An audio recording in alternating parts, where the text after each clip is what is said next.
جی بسم اللہ الرحمن الرحیم۔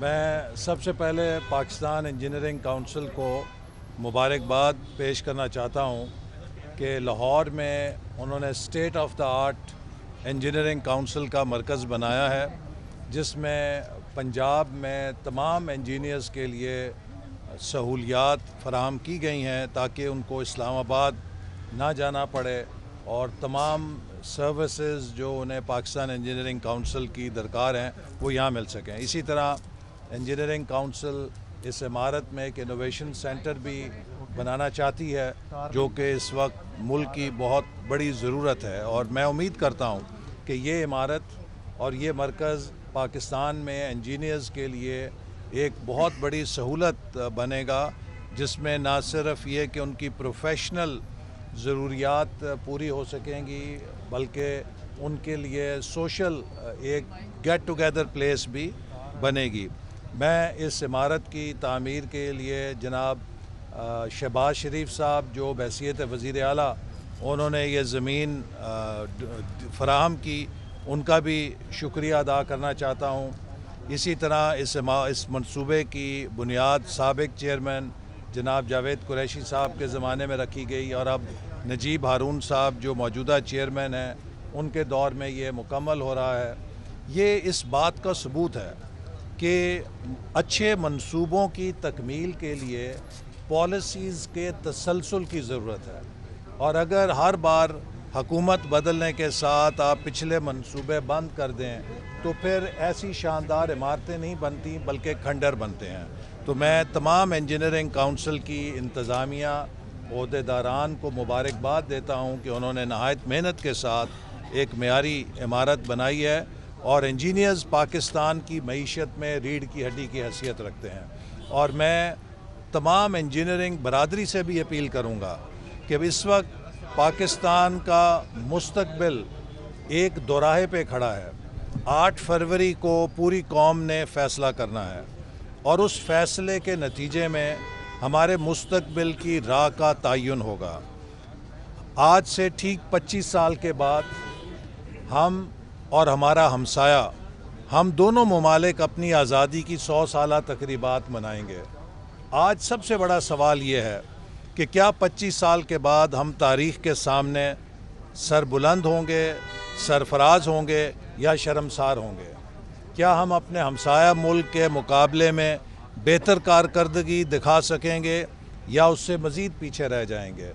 ہمارا ہمسایہ ملک اس خطے میں ایک ویل مچھلی کی مانند ہے، لیکن اس ویل مچھلی کا مقابلہ شارک بن کے کیا جا سکتا ہے، لیکن اگر ہم کچھوے کی طرح چلیں گے تو پھر ہم یہ مقابلہ نہیں کر سکتے۔ تو اس لیے ضروری ہے کہ 8 فروری کو پاکستانی قوم اگلے 25 سالوں کے سفر اور سمت کا فیصلہ کرنے کے لیے اپنا حق رائے دہی نہایت ذمہ داری کے ساتھ استعمال کرے۔ 8 فروری کو مقابلہ سیاسی جماعتوں کا نہیں ہے۔ 8 فروری میں مقابلہ اس ملک کے مستقبل میں امن، استحکام کا راستہ اور انتشار کے راستے میں ہے۔ 8 فروری کو مقابلہ 9 مئی کے درمیان اور 28 مئی کے درمیان ہے۔ ایک طرف 9 مئی برپا کرنے والے ہیں، اور دوسری طرف 28 مئی کا تاج پاکستان کے سر پہ رکھنے والے ہیں۔ ایک طرف وہ قوتیں ہیں جنہوں نے پاکستان کے دشمنوں کے عزائم کو جناح ہاؤس جلا کے، فوجی تنصیبات تباہ کر کے ان کے راستے ہموار کیے، ان کے ارادے مکمل کیے اور پاکستان کے دشمنوں کو خوش کیا۔ اور دوسری طرف وہ لوگ ہیں جنہوں نے 28 مئی کو امریکی دباؤ کے باوجود بھارت کے 5 دھماکوں کے مقابلے میں 6 دھماکے کر کے دشمنوں کے ارادے خاک میں ملائے۔ پاکستان کے دشمنوں کے ارادے کامیاب کرنے والوں اور پاکستان کے دشمنوں کے ارادے خاک میں ملانے والوں کے درمیان مقابلہ ہے۔ ایک طرف وہ لوگ ہیں جنہوں نے سی پیک جیسا منصوبہ کامیابی سے چلا کر دکھایا، دوسری طرف وہ لوگ ہیں جنہوں نے سی پیک کے منصوبے کو بند کر کے پاکستان کی معیشت کو ڈبویا۔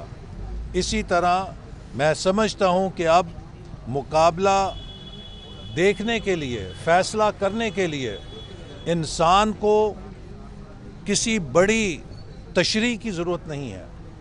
2013 سے لے کر 2023 تک 2008 سے لے کے 2023 تک 15 سالوں میں پاکستانی قوم ہر جماعت کو آزما چکی ہے۔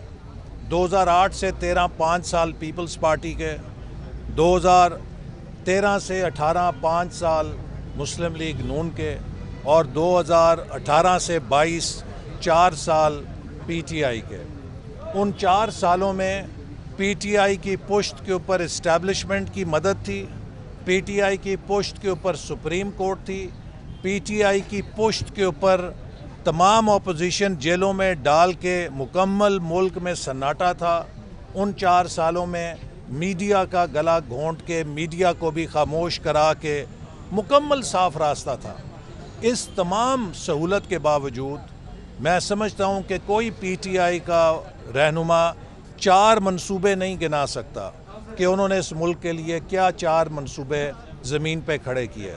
اس کے برخلاف مسلم لیگ نون نے 2013 سے 18 دھرنوں کا سامنا کیا، اسٹیبلشمنٹ کی سازشوں کا سامنا کیا، ایک ہاسٹائل سپریم کورٹ کا سامنا کیا، لیکن اس تمام مزاحمت کے اندر ہم نے سی پیک کی 25 ارب ڈالر کی سرمایہ کاری پاکستان میں کر کے دکھائی۔ ہم نے 11,000 میگا واٹ بجلی کے نئے منصوبے لگا کر دکھائے۔ ہم نے 2,000 سے زیادہ کلومیٹر موٹر ویز اور ہائی ویز بنا کے ملک میں کنیکٹیوٹی ریولوشن برپا کر کے دکھایا۔ ہم نے پاکستان کے پسماندہ علاقوں میں بلوچستان، خیبر پختونخوا، گلگت بلتستان، آزاد کشمیر کے اندر کنیکٹیوٹی کے ذریعے ترقی کو پسماندہ علاقوں تک پہنچایا۔ اور اسی طرح اس دوران ہم نے تعلیم اور صحت کے مثالی منصوبے زمین پہ کھڑے کر کے دکھائے۔ جتنے یونیورسٹی کے کیمپسز 2013 اور 18 میں قائم کیے گئے اس کے کوئی مثال نہیں ملتی۔ تو باقی 2008 اور 13 پیپلز پارٹی کا جو دور ہے وہ قوم کو یاد ہے کہ کیا حالات تھے، کیا لوڈ شیڈنگ تھی، کیا مہنگائی تھی۔ تو اب کسی اندھے کو بھی آنکھیں بند ہونے کے ساتھ، بینائی نہ ہونے کے ساتھ بھی کچھ سوچنے کی ضرورت نہیں ہے کہ پیپلز پارٹی، مسلم لیگ نون اور پی ٹی آئی میں کیا فرق ہے۔ ہم نے جو ترقی صوبوں میں کر کے دکھائی، پنجاب میں جو ترقی کی وہ ایک مثال ہے، خیبر پختونخوا میں جو بی آر ٹی منصوبے کا حشر کیا گیا وہ بھی ایک مثال ہے، اور کراچی کو جیسے روشنیوں کے شہر سے کھنڈر میں تبدیل کیا گیا وہ بھی ایک مثال ہے۔ سنا ہے کہ وہ کراچی والے اب لاہور سے بھی الیکشن لڑنے کی باتیں کر رہے ہیں، کیا وہ لاہور کو بھی کراچی کی طرح کھنڈر بنانے آ رہے ہیں؟